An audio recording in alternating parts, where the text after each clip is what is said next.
Hey, thanks for joining me for episode 2 of the Morse Code Podcast Project. I'm your host, Eric Morse. Today on the pod, we've got Fred Wellman. I wanted to get a little advice from St. Louis's resident master podcaster. Fred hosts 3 podcasts on democracy for the Meidas Touch network, the Vote Vets podcast, and his new Sunday show, Too Late to Cancel. Fred recently emceed the town hall meeting where Chris Murphy came to town to find out why our congressperson Ann Wagner keeps ducking her own voters. I love drinking from the fire hose that is Fred Wellman. Enjoy the conversation. All right. So guest number 2 needs no introduction. However, I'm already started, so I'm going to introduce him anyway. From Kirkwood to West Point to Harvard to 4 tours in duty in Iraq, right? Yeah, in between all that, yeah. To D.C.? Yeah, I retired out of the Pentagon. And then back home to St. Louis County? 4 years ago. Yeah. I came back 4 years ago. So. Yeah, the one, the only, Fred Wellman, That FP Wellman. Good to hear. Good to see you, man. Yeah, good to see you. Yeah, coming up on 4 years in August since I got back. So I was thinking about I was trying to remember when we first met, and I don't remember our first meeting, but you, for some reason, so graciously agreed to introduce me at my campaign launch event, the very first official political stump speech I'd ever given. Well, I hope you learned your lesson not to do that again. Yeah, exactly. Takes me one mistake. What were you thinking? Yeah. But that was awesome. I was honored, and you were great. I love listening on democracy. I came back here. I came back here 4 years ago, and my fiance was like, "All right, you're here now." At that point, I was still with Lincoln Project, and so I had a bit of a national profile. And she's like, "Well, you're here now. You have to help. You have to help your home state." Like, okay. So I just started dialing, and I fell into helping the International Institute when we had the Afghan evac. So the International Institute of St. Louis had a flood of donations they had no idea what to do with. And I got introduced to them, and I was standing there watching these people dropping off toys in a parking lot, and I'm like, I can organize this. They're like, really? And I was talking to the president, and this is really has to be my first 2.5 weeks here, 2 weeks. Wow. I had just moved in. Yeah. And I never served in Afghanistan, so I couldn't help people get out of Afghanistan. I don't know the streets of Kabul, Sure. But I know organizing, right? Yeah. As an old Army officer. And we were standing there in the parking lot talking about the idea of getting under control, because they're using this old school gym that was packed. And this young officer from Scott Air Force Base came out. And I said, "Hey, where are you at?" He goes, "Oh, it's Scott." I said, "Is there like an officers club or an enlisted club that could help maybe get this place under control?" He goes, "I got you."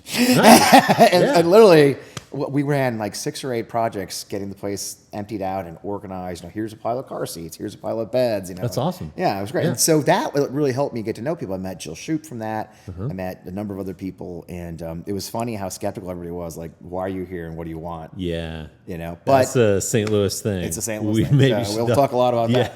But, it was great. It was a great way to kind of dive back in with, with head first back in the home again. So it's changed a lot. So, talk about that. What was it like coming back? And I joke all the time. I think I've told you I have the old joke. Everybody who watches knows me. This old joke I have, which is I'll never go back. 2 things I said I never do. I won't return to St. Louis, and I won't date a woman taller than me. And so I came back to St. Louis for a woman taller than me, and now we're getting married. Nice. It's funny. It was great timing for me I'd been in the Army for 22 years. Plus 4 more at West Point before that, 26. And then retired 2010 in Virginia. I really liked it. I love Virginia. I do. We ended up in Richmond. I love Richmond. Great town. All my kids are there. But I met Heather, my fiance, on Twitter of all things. And can't make this up. And, one thing led to another. We had the pandemic. We just dated long distance, going back and forth where we could. And I was like, oh, it's a cool town. When you come back here as an adult, I left at 17. St. Louis as an adult is amazing. Symphony. Look where we are. Symphony's right here. Right. Sports here. Concerts. And I always tell people about St. Louis is it's big enough to have all the things, but small enough you can get into them. Yeah.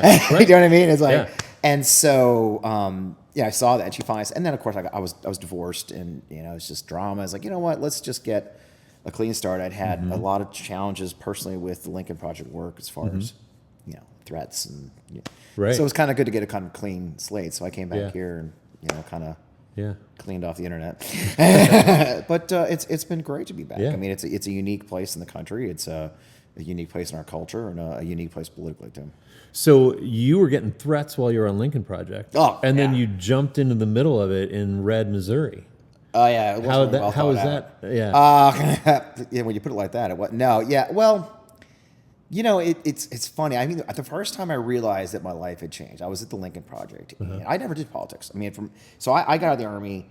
I had a PR firm focused on veterans and military families, and it was great. You know, so mostly it was apolitical advocacy.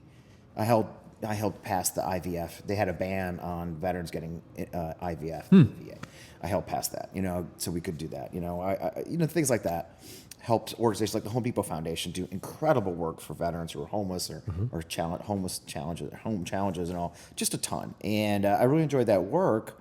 We were very leveraged on the nonprofit world, and so when the pandemic hit, and then I'd also had my own PTSD issues, which is a whole nerd discussion. But it all just kind of came this perfect storm. Yeah, you know, divorce, finally treated my PTSD, business was doing okay, pandemic, and kills the business. I mean, I like a lot of folks, you know, we had mostly nonprofit partners and clients, and the first thing you cut is PR, you know. They're trying to survive. So I got it. Yeah. So I got lucky. I ended up getting recruited to run a COVID hospital in New York. A friend of mine was a nurse, and they were setting up a field hospital in New York run by veterans and Wow. like special ops veterans. Right. Wow. Because New York, Cuomo had made a rule that anybody who with medical training could operate to help with COVID if they're under the supervision of a doctor, certain licensed doctor and a nurse. So we did that. They built a hospital with New York Presbyterian Hospital. Wow. And it's kind of funny because I was sitting at home. My company was, shit. Yeah. You know, Were you in Virginia? I was in Richmond, Virginia. And my friend calls. She's like, I'm driving. She was teaching in Canada of all things. She's a Gold Star wife, but she was driving to New York. I'm like, what are you doing? She goes, well, we're building a field hospital with veterans and blah, blah, blah. I said, oh, that's amazing. Congratulations. Yeah. Crazy. I think you're nuts. Yeah. Because this is the height when New York was the epicenter. Right. And I'm like, oh, that's nuts, but great. Good for you. Why? Why are you calling me? She's like, well, we screwed up. We only recruited healthcare people. And I'm like, oh, okay. She goes, we need do you know me in New York who could, organize the project, get things set up, get the hospital built, run payroll, I'm like, oh, because apparently they thought the hospital was going to do it, but the hospital's like, no, you got to bring your own. And I literally, it's why I'm marrying this woman here. I called her up and said, this is crazy. This call I just got, my friend's building the hospital. It's crazy. She called me because she's looking for somebody who does these things. And God, but even Heather and I have been dating like a month or two. And she's like, really? Yeah. And she's like, that's you, right? I mean, Wow. she described you. I mean, you're a CEO, you were an officer in the Yeah. Army, you literally took 300 men into combat last time. Like, oh, yeah, that's right. And so I called my friend back and I said, hey, would you take me? And they sent my resume to the hospital. I was like, yeah, we'll take that guy. And I was literally in a car the next day.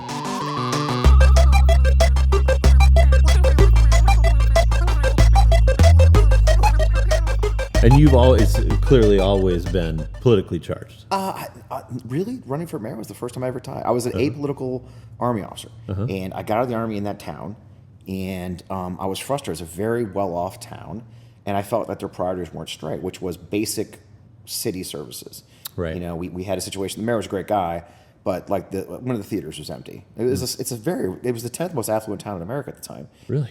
But we had boarded up McDonald's. McDonald's with boards on it. We built a brand new school, and it was too small the day it opened, right? Because what they did was it took the school board 5 years to build the school. It took the city council 1 day to approve a new subdivision. Right. And so they didn't court. So my daughter, we're all excited. She's going to a brand new building, and she's in a trailer. Wow. Right? Yeah. And I'm like, this is your fault because you two can't talk to each other because they hated each other. So I got involved in politics more of a frustration of we should do better. Yeah. We're sitting in St. Louis. The ice should be cleared from the streets. That's your job. I love all the other things. It's great you want to do, in this case, in that town. And the funny thing is the mayor became a dear friend of mine, but the mayor wanted to build a theater, like a city-owned theater, where we have a theater company and stuff. I'm like, that's awesome, but the schools are too small. You know, I mean, it's like, can we do the basics? Can we get rid of the boarded up buildings? Makes it look like we're poor. Can we, you know, so I've always been one of those people who believes, even when I was still a Republican at the time, is I pay taxes, they need to go to the greater good. And that's how I got drawn into politics, really was, look, we deserve a government that works for us. None of my values have changed as I ran for a small town mayor, ostensibly as a Republican, to now. It's funny, I had an argument with somebody just recently, and one of my email subscribers sent me a note. He's actually a former officer of the Army, knew me back then. He's like, wow, you've changed. I said, no, I would argue I have not changed one damn bit. I mean, I even pulled up my, like, I still have all the Word documents, like my talking points from my mayoral campaign. They're the same things I talk about today, which is the government works for us. We pay them taxes and we expect services in return. And all the other stuff's extra. But you know, it's you know, everybody should be treated equally. Everybody's allowed to have their own goddamn lives. It's none of our business how you live your life. I don't care. What I care about is the road getting cleared, the road getting built. You know, and I don't think I've changed that messaging since. I'm almost positive I told you the same thing. Run on what you're going to do. You know, I'm going to do this, and then do it. So you know? let's talk about that. This is something I wanted to ask you about. I think frequently about, you know, the Lincoln Project guys. I think a lot of the I think this is probably true for Meidas Touch, most Meidas Touch personalities as well, former Republicans, right? A lot of them. And I think about less so Meidas Touch, but definitely Republican. Okay, and what that transition must be like. Is there cognitive dissonance there? I'm just very interested in, you made that decision, you're now a national personality, raising a flag for the Democratic Party, for better or for worse. How's that feel? I was never a political operative per se as a Republican, right? I did run, but I ran the local races in Georgia, like here, they're nonpartisan, so it was nonpartisan. For me, I was Republican by choice my whole life. I mean, I grew up here. I fell into it. I went to the Army under Reagan. I believed all that shit. I believe, shining city on the hill, Mr. Gorbachev, tear down this wall. I remember it all, right? And that's what inspired me to join. If you remember, there was a wave of patriotism in the 90s where people were in the military. We kind of gotten ourselves away from Vietnam. I was in Desert Storm. I'm a Desert Storm veteran, you know, which is the thing that cured Vietnam, people like to say, you know, and we won one, yay. But it was very much of a tribal thing, right? I was a Republican because I'd always been one. And my tribe in the Army was very conservative, very tribal, right? And so for me, the biggest thing was, it's funny. This is so funny that when I really completed the arc, and it was long before I joined Lincoln. I was not a Republican when I joined Lincoln. I had left the party. I'd stopped voting. I'd been drifting far away, completely ran away when Trump came down. When Trump came down the escalator, I was done. But I was already there. And I actually asked my ex-wife, I said, you know, I said, when did I become such a liberal? She's like, bro, you've always been like this. She's like, and she, like, to her credit, and we don't get along that great, like every divorced couple, but she like rattles off like, you believed in this. You thought that abortion was a person's choice. You thought that gay people should have their own damn lives and leave them alone. Because you've always had these liberal views. The only thing you were strong on defense. You were, you know, always like take care of public services. Taxes should be used for the public good. Those are all things you've always believed. Well, guess what? Those are Democratic principles now. You know, and so it was really just a matter of me just saying, wait a minute, I don't fit here anymore. So when I tell the story, I always say I'd never left the Republican Party. They left me. I mean, they just walked away. Whatever this is not the Republican Party. Now, look, you could make that case. I get it. You know, Reagan was evil too. AIDS is his fault. I mean, those are all those things. But again, I always caution people. I was a young military officer during that time. I didn't vote. In my day when we first joined the Army, it was considered inappropriate for officers to even vote at one point. It's changed a lot, but we didn't even vote. We were so proudly apolitical. You know, it's a very different. It's hard to believe that time exists now. Especially with the stuff I see on Twitter from some of these people. That's the last thing that happened was an Army officer got mad at me, and I'm like, dude, you're still in the Army. What are you doing? You know, it's like, but. So for me, it was much more of as I watched my kids grow up, as I had employees. My business was so small, I couldn't afford health insurance. You know, when the ACA came in, like one of my employees was finally able to get health insurance. I paid a stipend to help her cover their costs, but she got hip replacement at 30. You know, it's like because of that law. And I was like, okay, this is good government. And then I always joke that Michelle and Barack Obama broke me. Like Michelle Obama's muscular arms broke me because when they launched this thing called oh my God, it was for their veterans program. When they launched it, I was really skeptical. I was like, oh, this is just a trick. But then I saw them do the work. I saw Dr. Biden and Mrs. Obama show up at all of our events. And it was kind of funny. There was one string of events I remember when I was, gotta be 2014, 15, they were still in office. And I ended up like in the front row of every event that Michelle Obama appeared at for like a week. And I swear to God that she must have looked down at some point and goes, that guy, Secret Service, you know, this guy's everywhere. He's still, I'm like, hi, ma'am, and I was like, okay, these people are for real. They do care about veterans and military families. Yeah. Joining Forces was called. And I was like, oh, okay. I mean, again, it was just working in Washington, seeing the work being done by Democrats. When the scandal came out about VA, well, then they worked to fix it. They didn't ignore it. Shinseki got fired for better or worse. They brought in Bob McDonald, who did amazing work. He was a West Point grad, a Republican. I saw those things, and reality was like, well, these people are actually working for me and my community, and these other clowns are just using me as a prop. Yeah. I mean, when you got Donald Trump saying that I don't like people who are captured. Are you effing kidding me, dude? Seriously? Right. Yeah. So. And I think the final straw was that incident where what bothered me especially about my veterans community was how many were willing to forgive it. Yeah. And that's when I was like, oh, we're in a different world now. Yeah. Because this would have killed any candidate in American history who said he doesn't like people who were captured. Right. Yeah. And the excuse is like, oh, but John McCain's a rat. No, he wasn't. That's a made up story too. It's like, ooh. Yeah. And then I think, I want to say maybe 6 months later, it doesn't matter. But after he said that about our law, he doesn't like people who are captured, Rolling Thunder, the organization used to do this Memorial Day bike ride through, invited me to be the speaker. And that was like, oh, okay. Yeah. I was like, ooh, this is like, that never would have happened to anybody else. If a Democrat had said that, they wouldn't have invited me to speak at the end of the rally. Oh, yeah. So your livelihood is raising these issues and talking about all the ways that Trump and MAGA and the Republican Party are abandoning these what used to be core constituencies of the Republican Party, right? Yeah. And everyone, but I think that in particular is something that feels central to your message, right? So let's talk about, is there room for the Democratic Party to absorb all that? Do you feel like they are too damaged? The brand is too damaged? Do you feel like there needs to be a reorganization altogether of the two-party system? Like, what's the solution? How does the fever break? I don't know. So good talk. Yeah, great job. I mean, I wish there was an easy answer to that.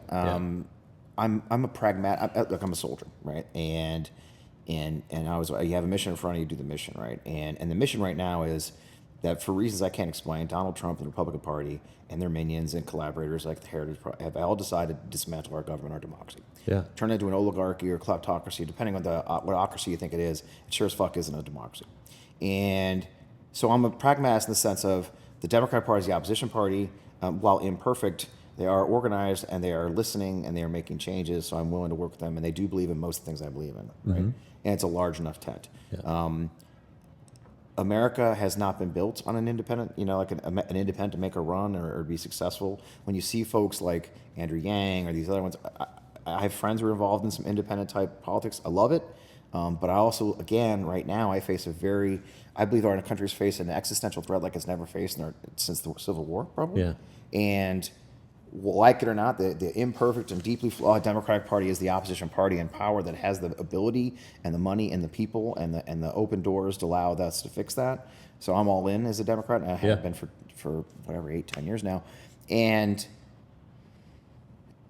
the independent streak is, is the system working for everybody? Hell no. Obviously, our political system doesn't work. Obviously, the system of taxation doesn't work. Obviously, our capitalist market, our capitalist system is not helping everyone like it should. Yeah. A country that's one of the richest in the world shouldn't have the kind of poverty we have, the issues we have. We shouldn't fight over whether health care is a right. We shouldn't fight over having someone else's religion jammed down our throat. It goes against everything I believe in as a nation, right? And so, I've always been an independent. I used to... they used to march us to church at West Point, and I didn't. I refused. Like, no, I'm not marching to church. That's my time. I would sit in my room during basic training and just read because that was what I wanted. I needed that for me, right?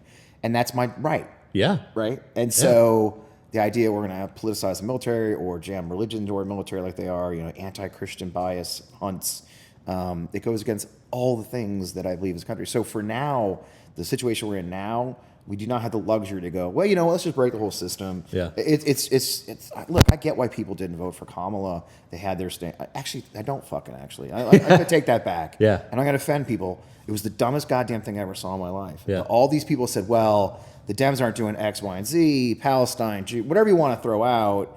We're gonna punish them. Great. How's that working out for everybody? Right. Because you punished everybody. You punished yourself now too. Right. So it's funny how often the media keeps showing these MAGAs who've had a change of heart. Now I want to see the people who stayed home.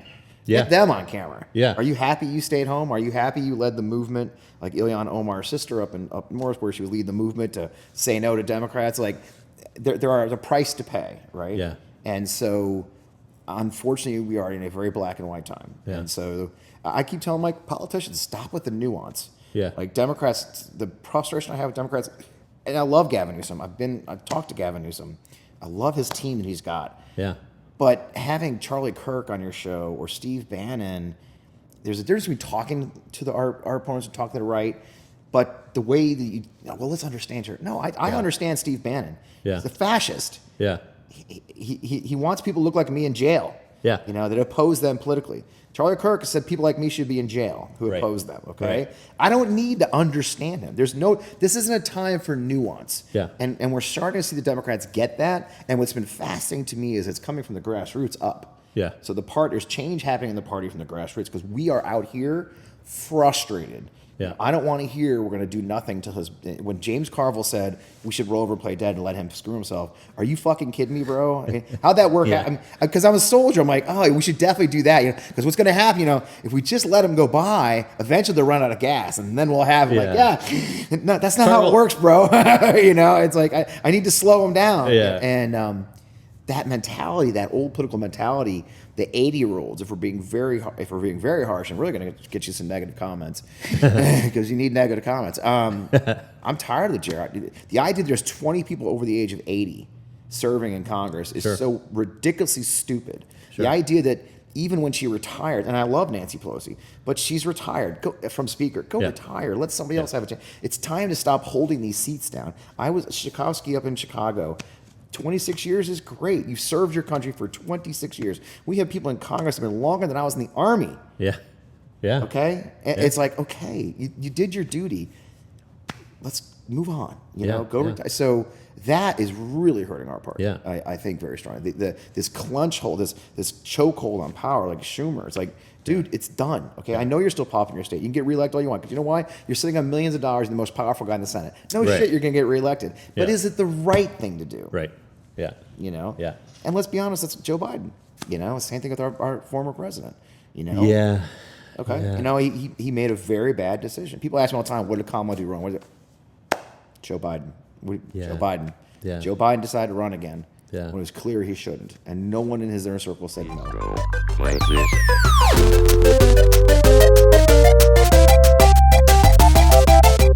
Talk to me about the 2001 Fred Wellmans, who we need to win over to the Democratic Party. A lot of them, it's just pure tribalism. Yeah. There's a tribal instinct Right. in our country that's always been there, but especially on the conservative side of things. Yeah. You've been told for so long that Democrats are communist, they're pedophiles, they're cutting babies' nuts off. Like, Right. When you frame your opponent in that way, it becomes so ingrained into the culture, and you're raising in our generation believing that thing. Yeah. And the less we move, did you know they just had a report that America has become less mobile for the first time in like 100 years. Yeah. Our mobility is going down. I did see that, yeah. That's that tribalism settling, right? Where the red state's going to stay red because our kids aren't leaving the state. Right. You get done with Mizzou. What do you do? What Mizzou? The joke here. Obviously Mizzou's 13th grade, right? You go to Mizzou and you come back to St. Louis or wherever you are from. It's that tribalism becomes so embedded. You're being told that Dems are pedophiles and all. And so breaking through that lifetime. It's kind of like when I was in the Army.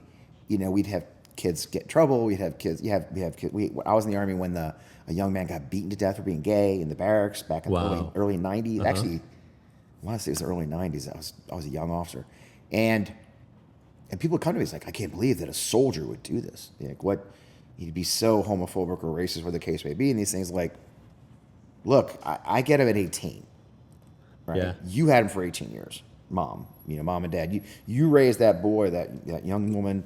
for 18 years. I get 8 weeks of basic training, maybe 12. Right. You know, I get another few weeks of advanced individual training. Then they go to a unit where they may find other racists. They may, I don't know. Or hopefully they'll find, like me. I went to West Point. My first roommate was a black guy from Minnesota, and we found common ground. I was like, oh, this is great, you know. Yeah. But when you're not being exposed to those things, so I always tell people it's just the same way. It's very hard to change that tribalism, and it's an ongoing generational effort. Yeah. You have to show we're not that people. We have to get out and show Yeah. we are not the people we're being framed as. Yeah. We have to do policies that don't, we have to message better. We have to sound normal. Yeah. People say all the time the Republicans have a better messaging. Well, their message is just very simple. They don't.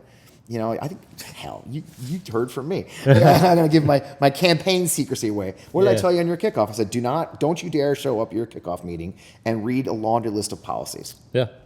Right? Yeah. Right? Because that's what we do as Democrats. We show, Yeah. here are my 12 things I'm going to do. 1, better streets. 2, it's like, okay. Yeah. What? Yeah. You're done? No. Yeah. People remember how you make them feel fired up, make them feel like they're a fighter. Republicans are very good at, look at the difference in just these first 100 days. The video of the Marines arriving at the border was not a mistake. The video of the guys being launched on the airplanes to go to El Salvador is not a mistake.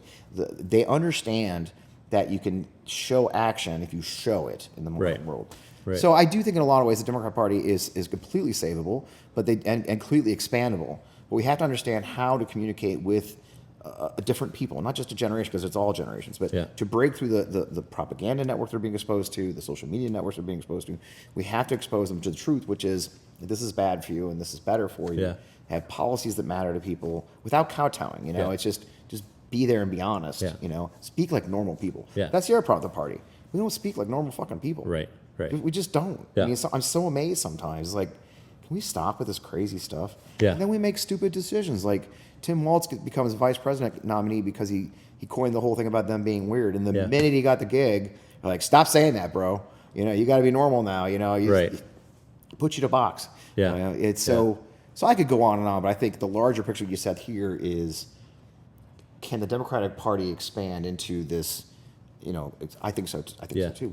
We technically do outnumber them. In a lot of ways, the challenge is getting the people who are Democrats to feel like they're part of it and the party working for them. Does that make sense? Yeah. So a lot of this is happening. Most of this is happening. These battles are being fought through podcasts, right? Yeah. Which is your world. Yeah.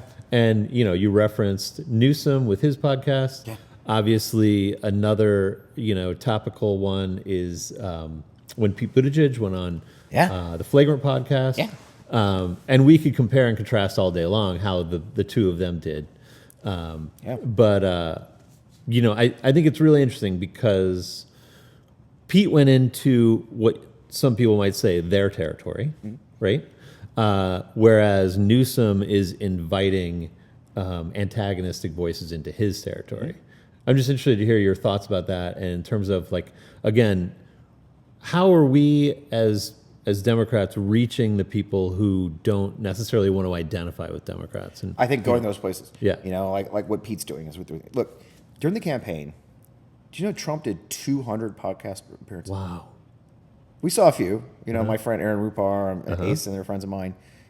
They clipped a lot of them, but he did 200 podcasts. Wow. And some of them were actually good. And this will get you negative comments too. Is if you watch, he did Theo Von, the comedian. Yep. He did his show, and he ended up talking to Theo. There's a clip of him talking to Theo Von about his cocaine habit. Theo Von's, and he's asking in his Trump stupid way, but he's like, well, "Why'd you do it?" He's like, "Well, it's just felt good." And he goes, "Was the high? Was it a good high?" He's like, "Well, it was until it wasn't." Yeah. He asked questions, and he got Theo talking. And if you're a kid or somebody who's just watching, okay, he's human. Yeah. And it had nothing to do with him running for president. Right. He'll talk about whatever because he's Donald Trump. He thinks he's an expert in everything. But it's interesting, and he reaches more people that way. Yeah. God bless her. Kamala only had 100 days, so give her credit. Even when she did Call Me Daddy, the entire interview was about her policy points. Right. Whereas I would have done if I had been in charge, which I was not, and I'll never will be.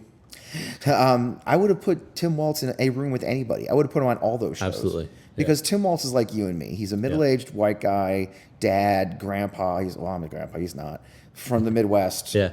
You know, we could talk about. You could throw me on it. You want to talk sports? Great. I'll talk the Cardinals right now. God damn, that pitching's killing me. Right. Yeah. You know, Blues. How about them Blues, man? They're kicking ass. Yeah.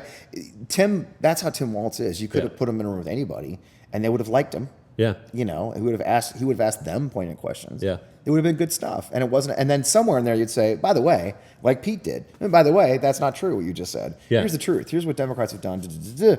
You know, and too much Democrats are afraid to do that. They're not, you know, it's like, look, you can't, look, Theo Von, he's right, but he's not a nut job. Even, I hate to say, even Rogan can be, you can tell Rogan he's full of shit. Yeah. It's good TV, you know? Yeah. You know, and so that's why I was mentioning in our pre-show about like Greg Landsman in Ohio, who was actually J.D. Vance's congressman. Go everywhere. Have these conversations if you're running for office. Yeah. Reach that audience in some way, and then do it all. Because Yeah. what I talk about now is we're in a time of what I call mass diversified media, and what that means is mass media was a time where all the cable channels dominated everything. The old gray lady and that was mass media. Yeah. But now we've got a massive media that's diversified. It's your show. It's my show. Right. Sure, one show will get 60,000, one show will get 800,000, some get 100. You know, it's Right. like, but we're out there talking, and there's a million of us, right?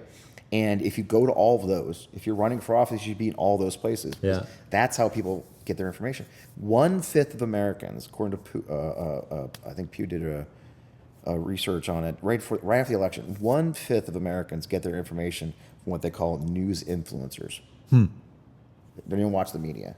Yeah. And it's funny. I'll have people Interesting. contact me. It's so funny. I'm going to tell a secret of my show here. They'll say, Fred, I get my news from you, not the mainstream media. I'm Right. like, okay. Yeah. I got bad news for you. You know where I get my news? Washington Post. Yeah. St. Louis Post Dispatch. You know, Right. I'm literally reading their stories and then telling you what it said. Yeah. So, you know, Yeah. basically, I'm just saving you the cost of subscription because I'm Yeah. paying for it. You know, and I'm fine with that. But if you don't think I'm getting it from the name, I am getting it because I don't have reporters who are embedded in the White House. Right. Right. So, anyway, so it is this mass of people like my friend Aaron Parnas, who's got a million subscribers and followers. You know, it's Aaron Rupar. These are how people. But it's also limiting if we don't go to all those places because we get it in our own file. Yeah, I had a really interesting experience while I was campaigning because I would go out, I would knock on doors. You know, I was a Democrat in a red district, so I knew that I was speaking to Republicans, and by and large, I would have a good rapport with them. You know, I would be like, look, I'm a guy from the neighborhood. We have a lot of commonality, and we did. We had a lot of common ground, and over and over again, I had some people tell me to my face, and then other people, I just saw it in the results. They said, look, man, I like you. Seems like we're on the same page, but you're a Democrat. And then I had other people who we would have a great sort of like fun conversation, and then they would just break out with some crazy shit, like straight out of Fox News, conspiratorial shit. Yeah. And this is part of the sort of the genesis of this podcast is identifying with your neighbors over the talking heads you look at on TV or the podcast you're listening to. And what you see with your own two eyes. Yes. Yeah. Exactly. Yeah. And that's that tribalism right there. And so I think on the scale of it, the crazies, the conspiracies, the ones who believe that, you know, I mean, I go home after my show and eat a baby to keep alive. You know, Yeah. That's how I have this beautiful skin is, you know, Yeah. I'm not going to, you know, my hope is I can educate more, you know, and that's America, by the way. Look, we've always had this. I mean, it doesn't take you 15 minutes in a history. Everybody goes, oh, it's an internet thing. We've always had this. I mean, it's always been something, you know, look up, you know, all the scandals about, you know, America's always had this minority of crazies, let's be honest. Yeah. The problem is they've found a political movement too now. Right. The people we have to get is that margin of people who are, you know, just tribal, or, you know, on the edge. I mean, and you saw it. Well, you're a Democrat. Okay, yeah, but here's what your Republican representative has done for you. Yeah. Yeah, but you're a Democrat. I got that. Yeah. You know, and it's going to take repeating the message over and over and over and over until it breaks through and saying, you know, okay, this is your life better than it was. Like I told you here in Missouri, are we better off than we were 20 years ago? Well, no. We were one of the at least top third of American states in almost everything 20 years ago. Right. And now we're the bottom 5 in almost everything, 20 years of Republican rule. Yeah. That's not a coincidence, you know. Yeah. So it's a very difficult position. I'm actually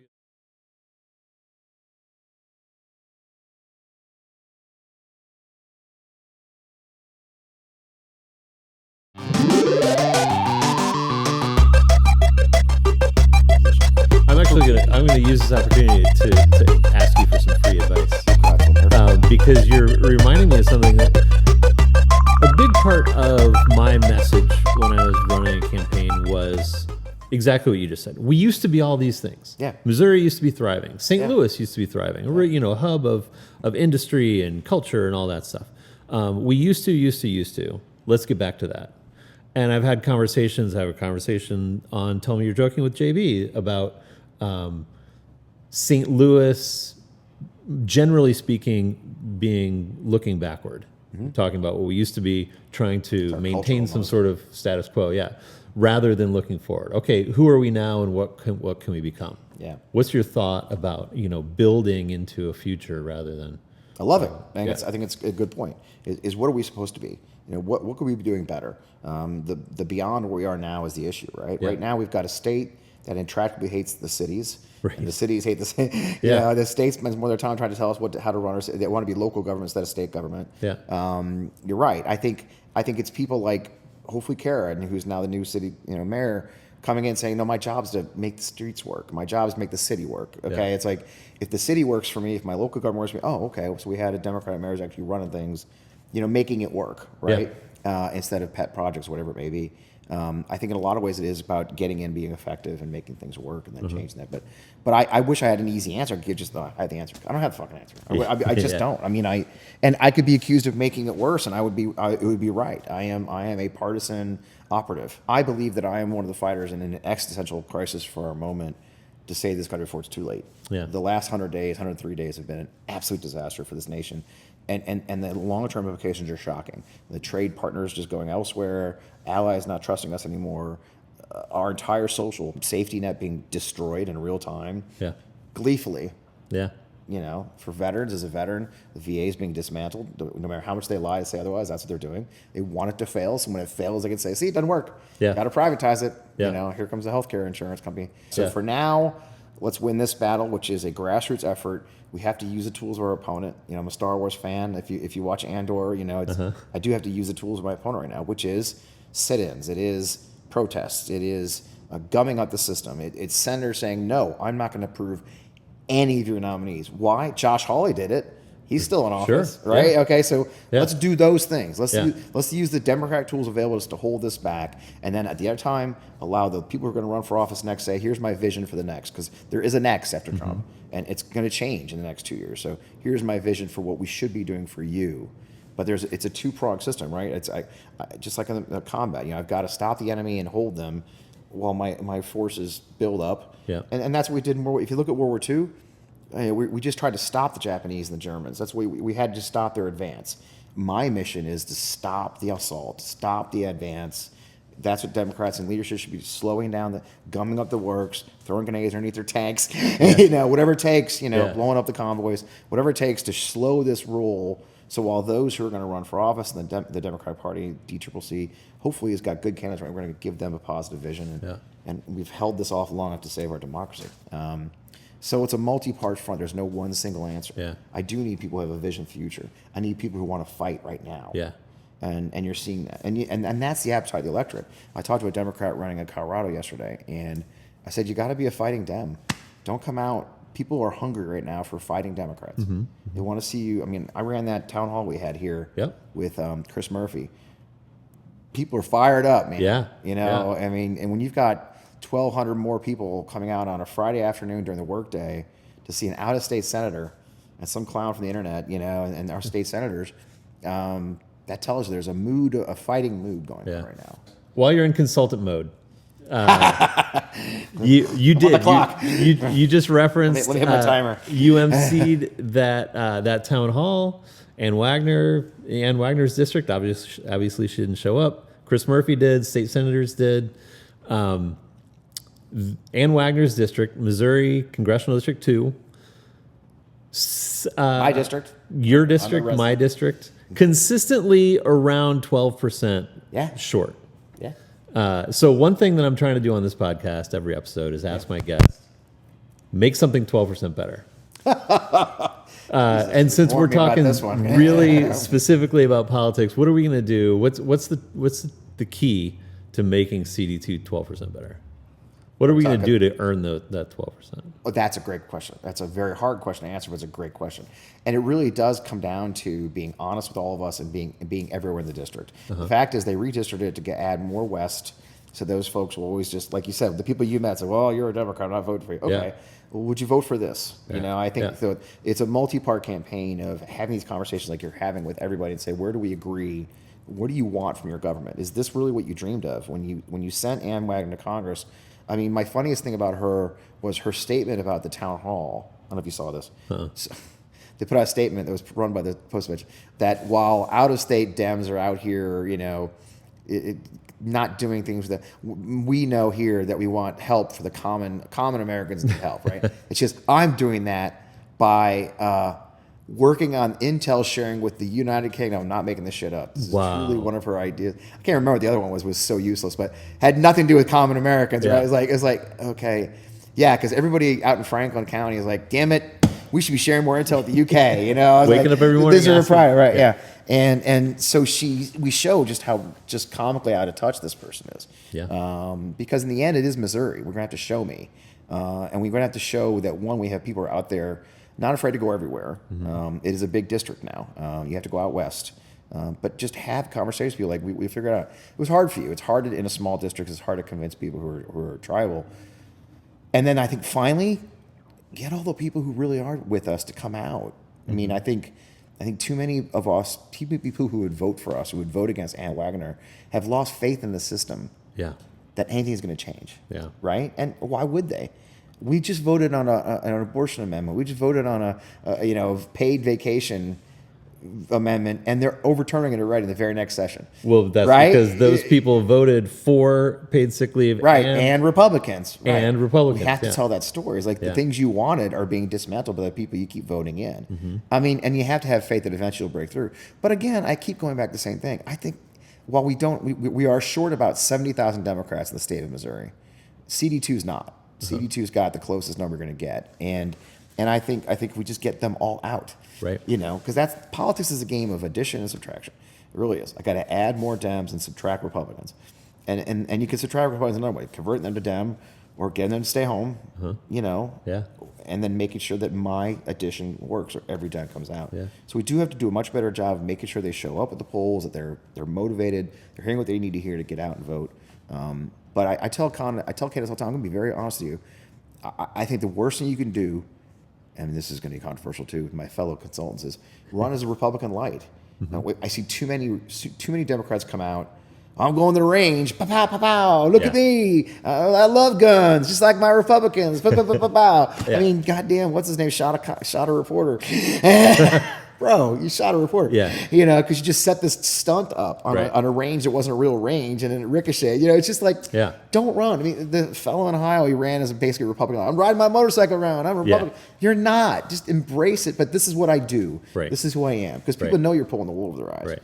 And what happens is the Dems know. They're going to say, look, the time of nuance is done. Right?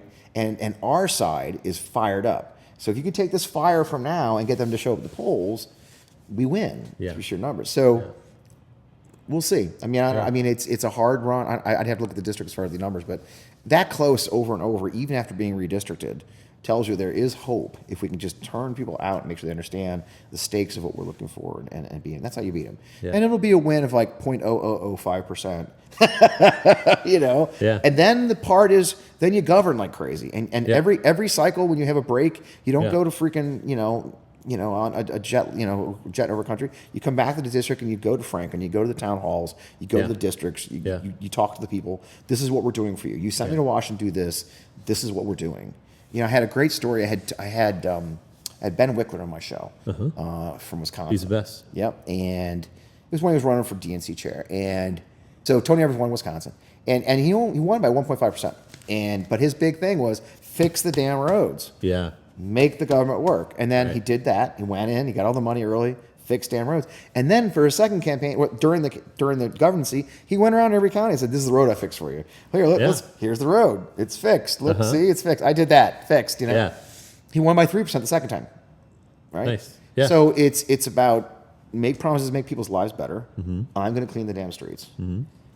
Getting in office if you can. And once you get into doing those things, Then coming back saying, see, I did it. So I think that's kind of a formula we have to start doing. Is here's what I'm going to do for you. These are the things, these are the policies I'm going to achieve. This is what I want, and then do them. Yeah. But I do think we do fail. I don't know. I obviously you were out there knocking doors, everybody was out there, but I do think for our district, we really do need a Democrat who's going to run and just go out there and take the face shots from the people who disagree with them and say, okay, all right, I disagree. Here's why I disagree. Here are my values. Mm-hmm. My values remain the same that were when my dad raised me out here in Kirkwood, out by 270. Mm-hmm. I don't think that's changed at all. I don't know. I mean, obviously, if I had the answer, we would have won last time. But I mean, the candidate has to be, I think we're going to need somebody who's high energy, who talks to people honestly, shoots straight, isn't afraid to have conversations. Because Ann's not. Ann's hiding. Right. Ann barely campaigned. Right. And I'd run her into the ground with that. Where's Ann? That would be my where's Ann? Yeah. Oh, she did this closed meeting in one business. Like, okay, that's not serving the people. Yeah. So I don't know. It would be a fun campaign. Yeah. What do I know? All right. Full circle. We brought it back to your There you Republican, go. Well, I do this for a living. Old Republican values. It's called a callback. Yeah. No, I mean, look, it's not, people want to lose hope, and it's easy to lose hope right now. I mean, Missouri is never going to change. It's, it's too red. But I guess I even after 22 years in the Army and politics and everything else I've done, I had this weird optimism streak still that we can make things better and that Americans are better than they are. And I saw it in Iraq. I wrote my last piece on my Substack this week, the cruelty and cruelty is policy. And when we allow that, when we are become immune to it, I've seen what happens in Iraq. In 30 years under Saddam, people did really cruel, evil shit to each other because it was okay, you know. And we do not want to live in that country. When people say to me all the time, "I wish the military would step in," no, we really don't want that. And people, there's going to be violence. We really don't want that because I lived in Baghdad, and I lost friends to that. One of my colonels, the colonel I partnered with at the Joint Headquarters, he ran the communications shop for the Joint Headquarters of Iraqi Security Forces. Came out of his house in Baghdad, walking the street, and motorcycle pulled up and gunned him down. Wow. Yeah. And my interpreter was beheaded on camera. Okay, so I've lived in a country where politics becomes violent. Right. And it sounds cute, to the Second Amendment guys. It's not. Yeah. It's not. Yeah. So, but that's me. So I spend my life trying to say no. We want a peaceful transition of power. We want peaceful protest. Violence is not the answer. All right, so we'll leave it there. All right, fine. We're going to leave it on a hopeful spot. My last statement. Thanks, man. I really appreciate you coming out. Yeah, no, thanks for having me. It's great. It's a great setup. I love it. Congratulations on this. Yeah. Exciting times. Yeah.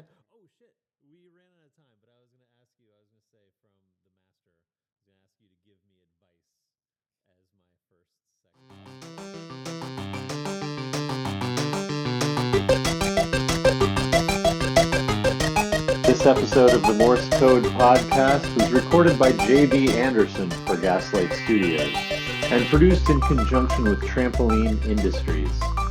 If you like what you hear, don't forget to leave a review.